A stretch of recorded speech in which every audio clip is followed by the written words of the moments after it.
Olamdagi narsa va hodisalarning harakati, o'zgarishi va rivojlanishi qadimdan mutafakkirlar o'rtasida bahs va munozaralarga sabab bo'lgan. Eng mayda zarrachalardan tortib to koinotgacha bo'lgan barcha narsalar abadiy o'zaro bog'liqlikda mavjud. Olamda tasodifiy harakatlar bo'lmaydi. Biz narsalarning o'zgarishiga, ular o'rtasidagi ta'sir va aks ta'sirni asos deb bilamiz. Har bir o'zgarishni har doim ham birdaniga sezish qiyin. Masalan, yangi tugilgan chaqaloqning ulqayishini yaqqol ko'rish mumkin bo'lsa, yer qa'ridagi jarayonlarni vaqt o'tgandan keyingina anglaymiz. Ochiq-oydin beradigan voqealarga nisbatan zohiriylik, mohiyatini ilkash qiyin bilgan jarayonlarga esa botiniylik tushunchasi qo'llaniladi. Tabiatdagi qish faslidan bahor fasliga o'tishdagi o'zgarishlarni oddiy ko'z bilan yaqqol sezishimiz mumkin.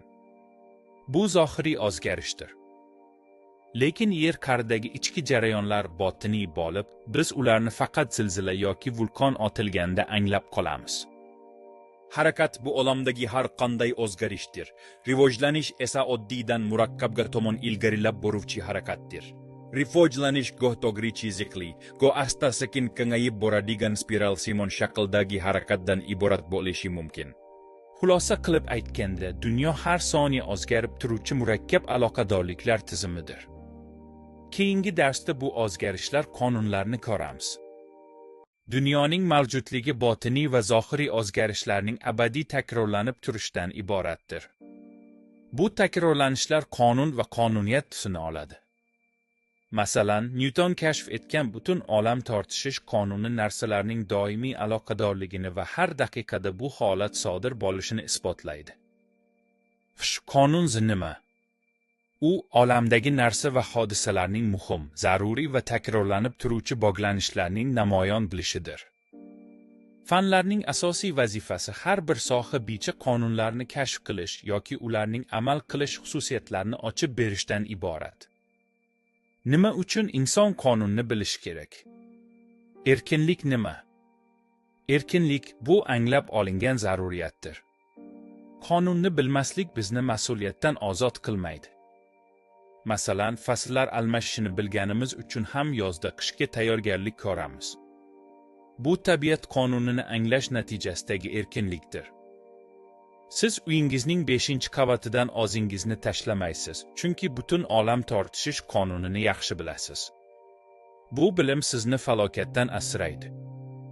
Tabiat qonunlari obyektiv xarakterga ega bo'lib, ular inson irodasiga bog'liq emas. Ularni o'zgartirish yoki yo'q qilish imkonsizdir. Qonunlarni bilish va ularga amal qilish haqiqiy erkinlikning garovidir. Keyingi videoda dialektikaning eng muhim 3 ta qonunini batafsil o'rganamiz. Dialektikaning eng muhim qonunlaridan biri miqdor o'zgarishlarining sifat o'zgarishlariga o'tishidir. Bu olamning mavjudlik tarzidir. Masalan, suv ma'lum darajagacha issiqlikni toplaydi va 100 gradusda tub sifat o'zgarishi sodir bo'lib, u bukka aylanadi. Bu sakrashdir. Yana bir qonun qarama-qarshiliklar birligi va kurashi.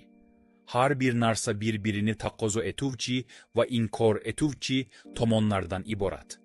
Masalan, yaxshilik va yomonlik, elektrning musbat va manfiy zaryadlari. Ular biri ikkinchisiz mavjud bo'la olmaydi va rivojlanishga turtki beradi. 3-qonun inkorning inkori.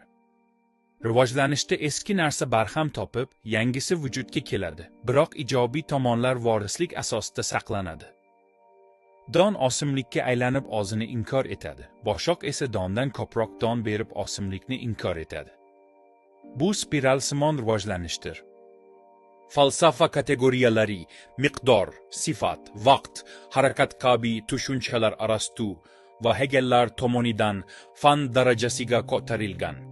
Bozor iqtisodiyotiga o'tish umumiy qonuniyat bo'lsa-da, har bir davlat uchun u o'ziga xos milliy modelni taqozo qiladi. Bu umumiylik va alohidalikdir. Shunday qilib, dialektik tafakkur bizga olamning murakkab aloqadorligini va uning cheksiz rivojlanishini tushuntirib beradi. E'tiboringiz uchun rahmat.